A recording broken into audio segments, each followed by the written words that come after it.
Okay, so now we're going to do an example where we are looking at a weak acid system. Okay? All right, so we always want to refer to the flow chart. Okay, so again, I'm talking about this flow chart here. Okay, to help us work through the problem. Okay, so this is the first example that is on your handout. And so the handout I'm talking about is the one that looks like this, where it has lactic acid for the first problem, and the second problem is acetic acid. Okay, so we're looking at the first problem there. Okay, so I have the problem summarized on the board up here. So you have lactic acid, HC3H5O3, and we have a concentration of 0.025 molar. Solution, and has a pH given at 2.75. Okay, lactic acid is a weak acid that's found in sour milk. And it says, what is the Ka? And then it says, what is the degree of ionization? That's just another way of saying what's the percent of ionization. Okay, so don't get tripped up by that. All right, so we're going to calculate Ka, and we're going to calculate the degree of ionization. Okay, so first thing we have to do is identify if it is strong or weak. So lactic acid, that is not one of the 6 strong acids, therefore it is weak, and we're going to solve it doing these steps right over here. Okay, so there is usually a small percent that is dissociated. We're going to calculate that at the very end of the problem, the percent ionization, we're going to calculate that. We have equilibrium that's present. Let's first write the reaction equation. Okay, so we identified that it's weak. We're going to write the reaction equation of it with water. And then if we look at the rest of the flow chart, the rest of it is we're going to solve it using ice table here. Okay? All right. So that's what we have made our roadmap so we can figure out how to solve the problem. Okay, so the first step is take lactic acid and react it with some water. Lactic acid, okay, is an acid, and so we're going to treat it as an acid. Acids donate, bases accept. So this is going to donate the proton to the water molecule. Actually, the oxygen in the water molecule is going to take it, right, and make H3O+, and then this is going to be without the proton over there. So that's the first step, is we need to write the reaction equation if it is not provided for you. All right, and then we're going to solve using ice table. So I'm going to go ahead and get my ice table set up. Okay, and so my initial concentration of the lactic acid is 0.025 molar, 0 concentrations for each of the products. And I don't need to worry about the liquid water because that is a pure liquid and it will not appear in the equilibrium constant expression for any of my calculations. I don't need to be concerned with it. So I can just X that out. All right, a certain amount X has dissociated, the same certain amount of X has been formed on the product side, and they're each with 1 moles, so we don't need to have any additional numbers there. And then at equilibrium, we have 0.025 minus X, and then we've made that amount X of each of those species. Okay, so if I would then go to calculate K, I don't know the K number, and I don't know these X's. So I have 2 unknowns that I don't know. I don't know Ka and I don't know X. So you want to think, oh, okay, the X is H3O+, and I'm given the pH. So I do know H3O+, okay? So that's one thing that you need to recognize. The pH is 2.75, so I can calculate the H+ concentration using the 10 to the minus pH equation, right? So this is where we want to think about, okay, what all equations do I have in my toolbox that I can pull from? And I'm going to pull the this equation right here to solve for H+ concentration. All right, so H+ concentration, I just take 10 to the minus 2.75 for the pH, and I know what X is equal to now. So this X is equal to 1.78 times 10 to the minus 3rd. Okay? All right, so that's where we're starting from. The first question is asking is solve for Ka, right? So if I set up my Ka equation, it's concentration of products over reactants, and again, I can omit that water term there. And these are X's, so that would be X times X gives me X squared over my concentration at equilibrium of my reactant acid, which is 0.25 minus X. So if you didn't recognize up here that you know what X is based on the pH, you would soon quickly realize that I don't know what X is and I'm trying to solve for Ka. I have 2 unknowns. There has to be something else in the problem to help me. Okay, so now that we know what X is, we've solved for that, we're just going to plug that H concentration, the x right in there for that variable. So it's 1.78 times 10 to the minus 3 squared divided by 0.25 minus x. So it's 0.25 minus the x number, 1.78 times 10 to the minus third. And that gives me 1.4 times 10 to the minus fourth for my Ka.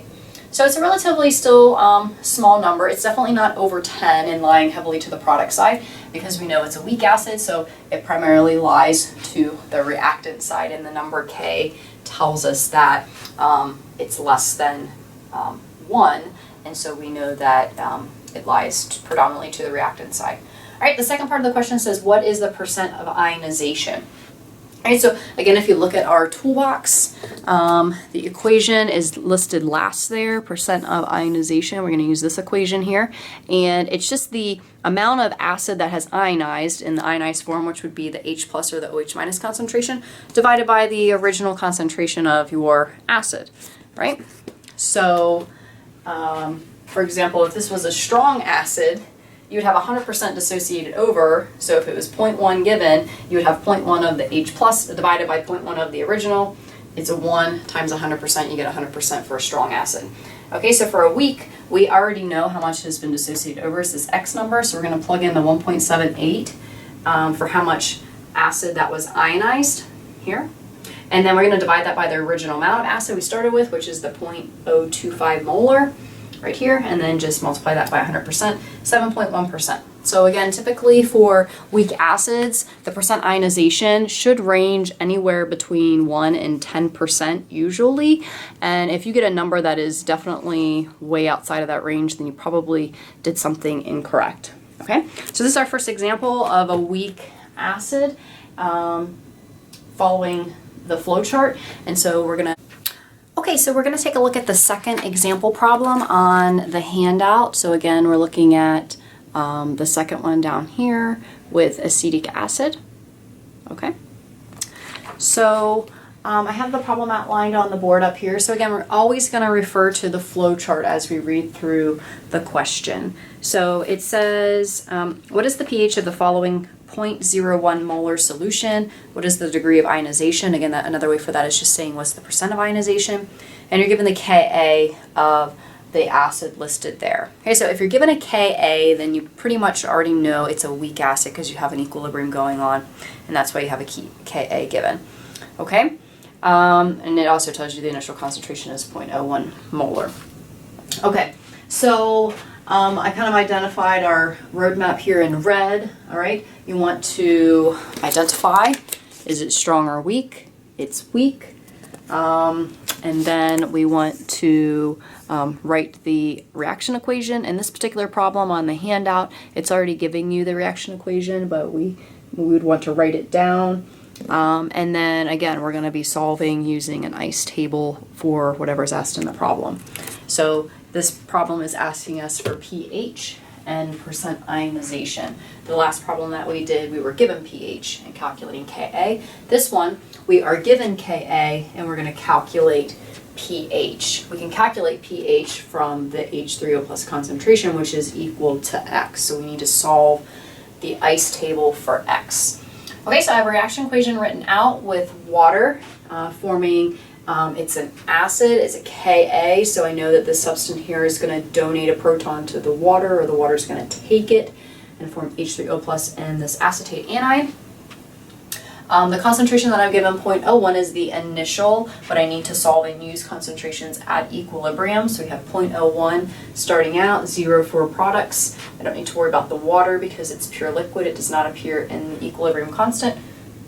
Minus x, and then at equilibrium 0.01 minus a certain amount x, and then plus a certain amount x and plus a certain amount x. Again, the mole ratios are 1. We don't need to add anything extra there. Okay, so we want to identify, okay, X is the H3O plus concentration. We want to solve for X because if we know the H3O plus concentration, then we can just plug that directly right into the pH equation and answer what is being asked in the problem.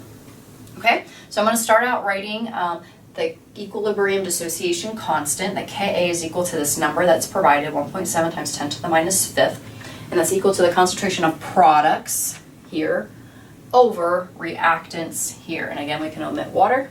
Okay?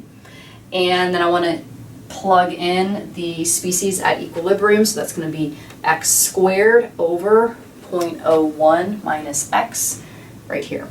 Okay, so here we have a number, we're solving for x, we have one variable that we're going to solve for, and the next thing that we want to see is, can we simplify this problem here? All right, so can we ignore this x term? So if we think about this Ka number here, remember that tells us something about the dissociation and the strength of the acid. If this is a really small number, then I don't have very much of these species to give me a very large number on top here. So I have predominantly a larger number on the bottom, smaller number over a larger number is going to give me a pretty small number.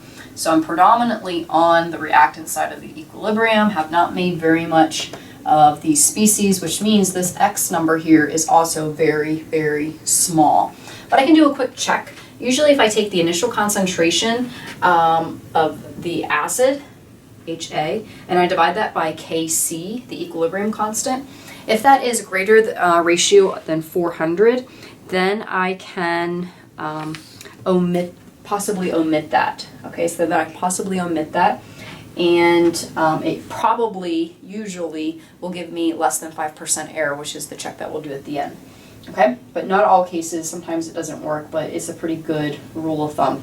So I take my initial acid concentration, which is 0.01, 0.01 divided by the Ka, and I get a 588 number, which is greater than 400. So I'm going to go ahead and solve the problem ignoring it, because I think my percent error check will be less than 5% error at the end and be okay.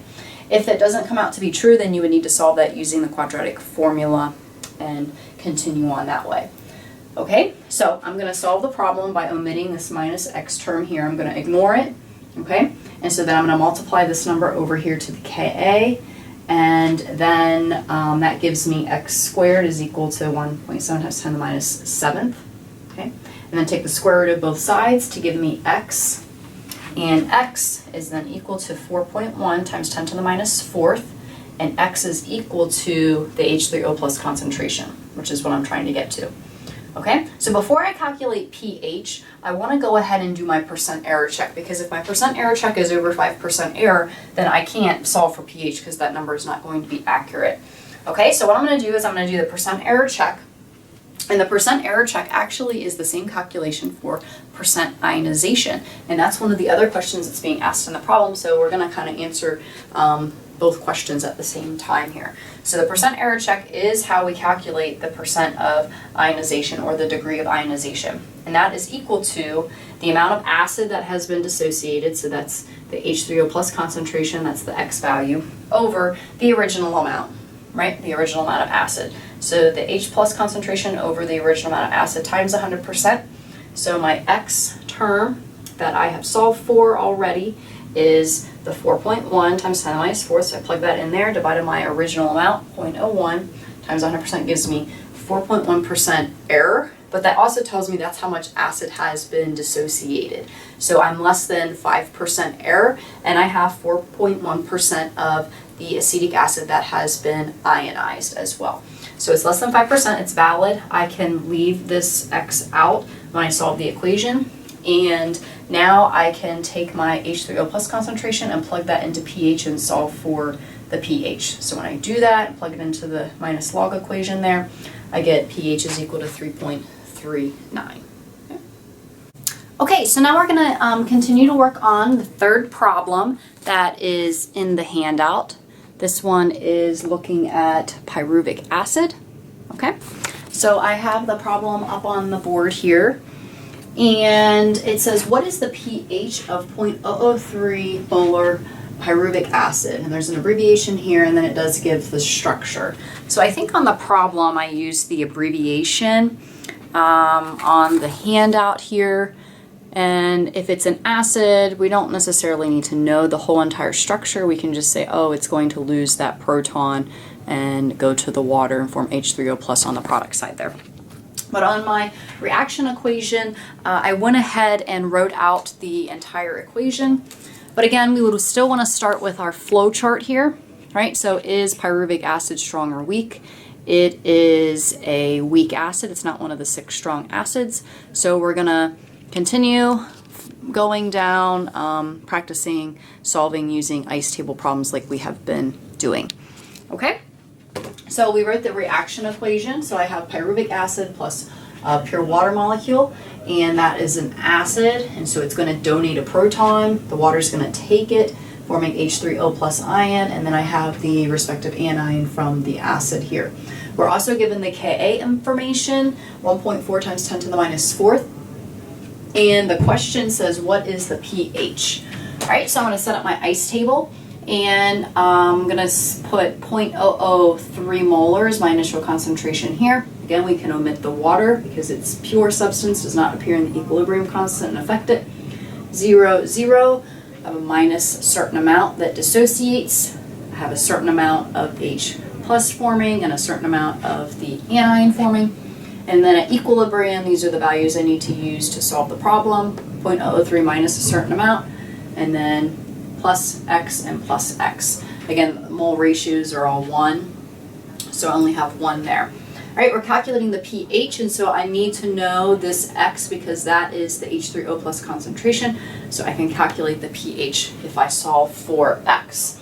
All right, so I'm going to go ahead and set up my equilibrium dissociation constant expression, and so Ka is equal to 1.4 times 10 to the minus 4th, concentration of products over reactants, so products here over reactants here. Again, we do not need to show the concentration of water here because it's constant and it's not changing with respect to the concentrations of everything else that we're looking on.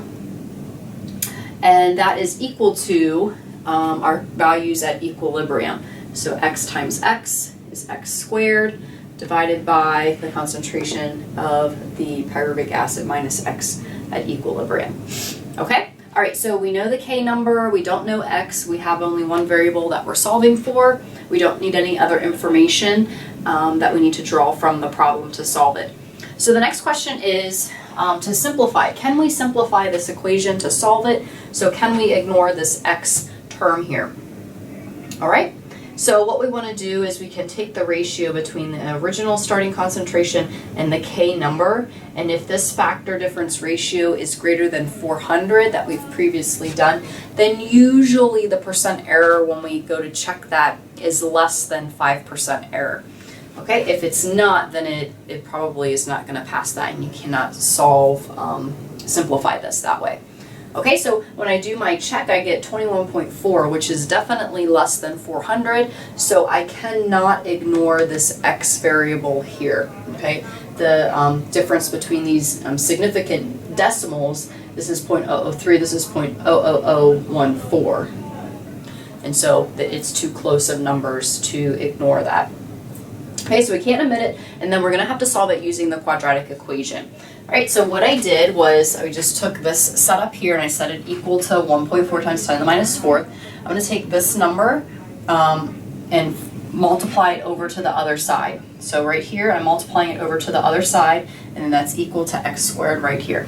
So I'm just going to factor out the 1.4 times 10 to the minus 4th times this number, gives me this, and then 1.4 times 10 to the minus 4th times the minus X gives me this number here, and that's equal to X squared.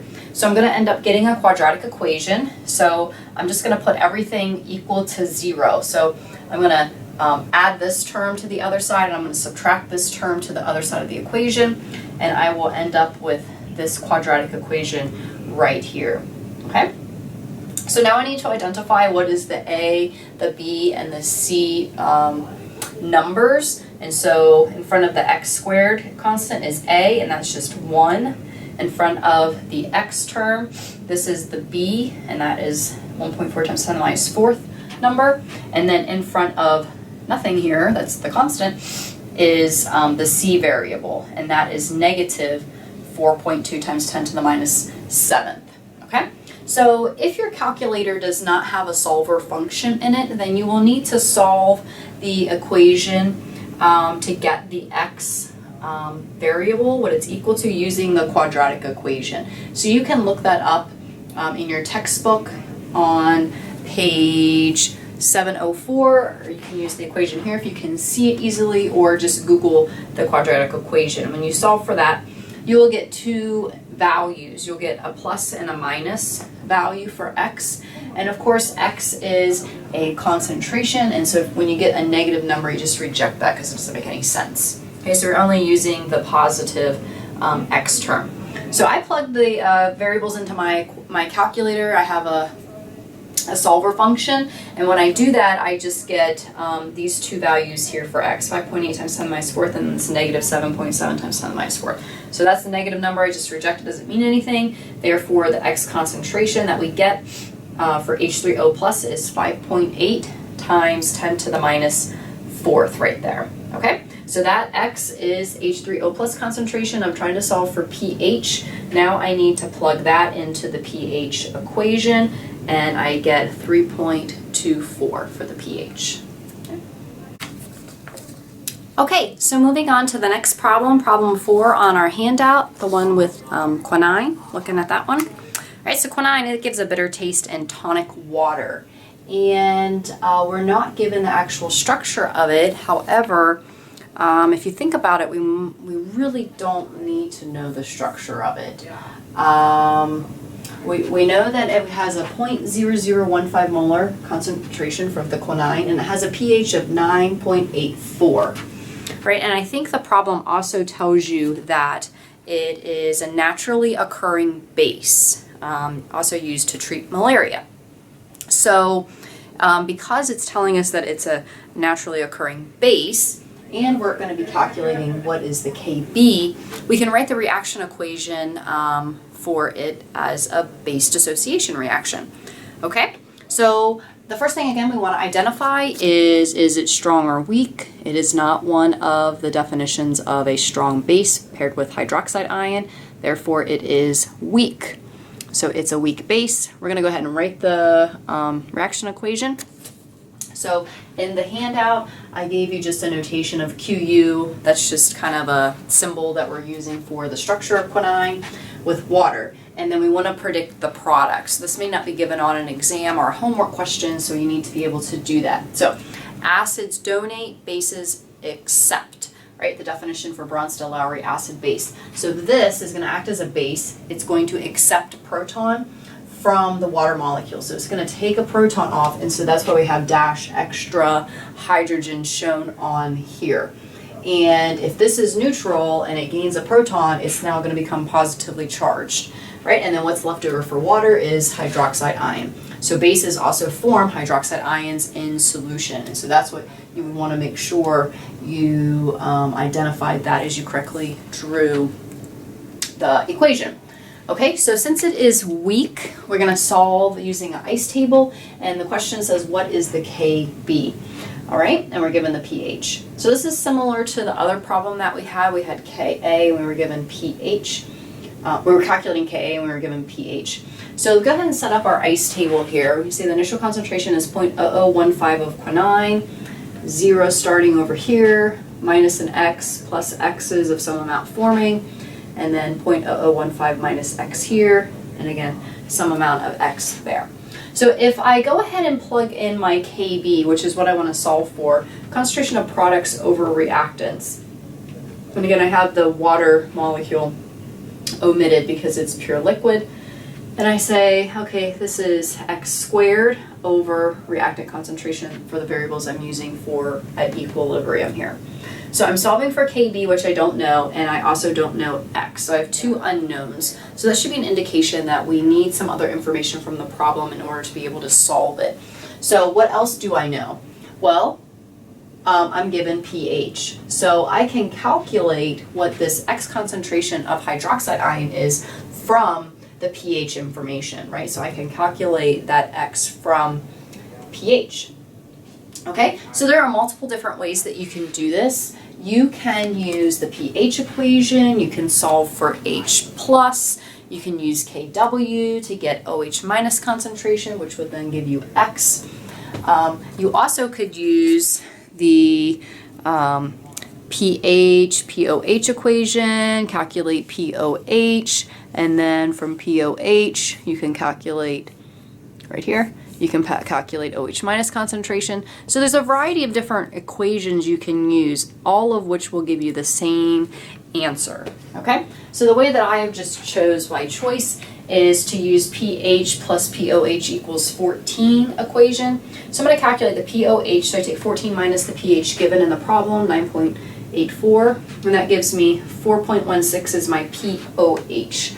And then I can use this equation here, hydroxide ion concentration is equal to 10 to the minus POH to give me my OH minus concentration, right? And that is 6.92 times 10 to the minus fifth. So that is my hydroxide ion, which is X here, right?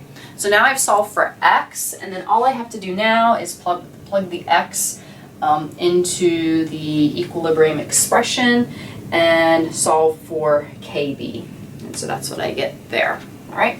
The question also could initially start out not giving KB, but it could say, what is Ka? But this is a base. So we talked about previously a couple of notes about Ka and Kb. And so you could write it in the reverse direction and set up solving this way, or you also could use Kw, right? So we also have this information here if it is a base reaction and it's telling us to calculate Ka, or vice versa, it's an acid reaction, it's telling us to calculate Kb. Okay, we can use that too. So that's just something to be on the lookout for. You might see in problems or something like that might pop up on an exam. All right? Okay, so we're going to continue to work through the rest of the problems on the handout. So looking at problems number 5 and 6.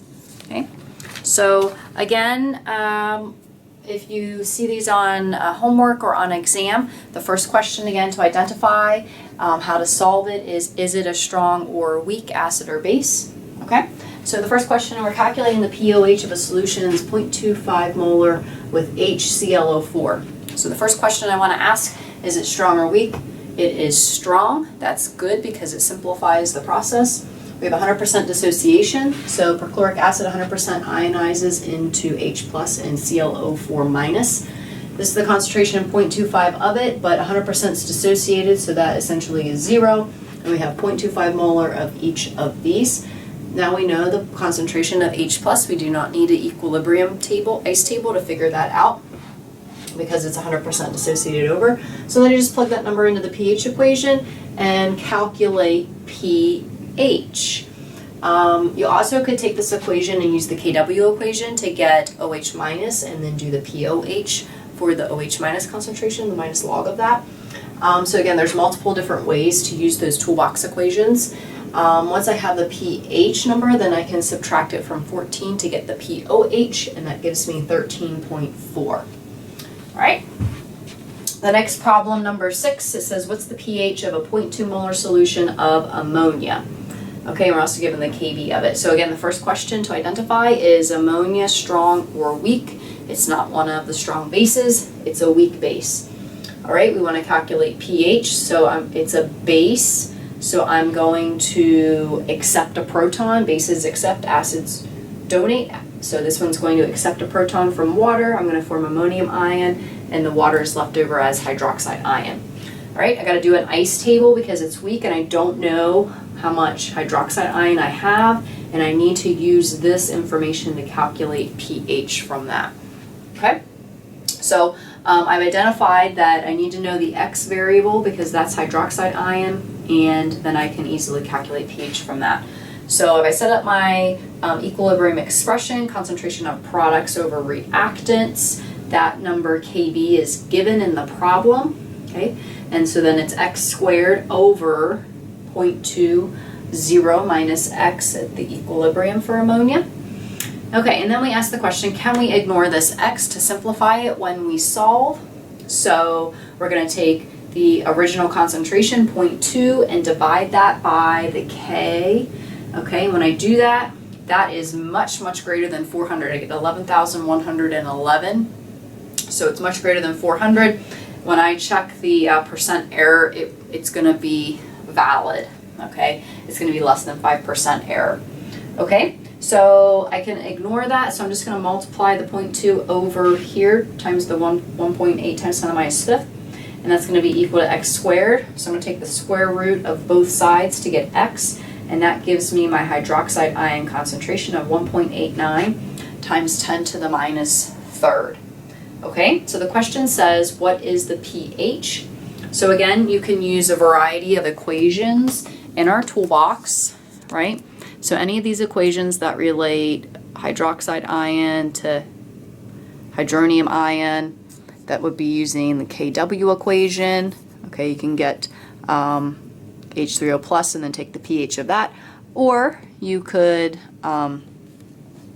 you can use the pH and POH equations. So I just did POH of hydroxide ion, which is 2.74, and then I took 14 minus that to give me my pH, which is 11.28. Okay? Okay, and then the last example that we're going to take a look at is number 7. There is a number 8 problem that has a table, but I would like you to work on that yourself, and we can check that whenever we do our video conference together. Okay, so the last question says, what's the pH of a solution of a 1.0 molar potassium hydroxide solution? So again, the first question will be to identify, is that strong or weak? And you should be able to identify that is one of the strong bases.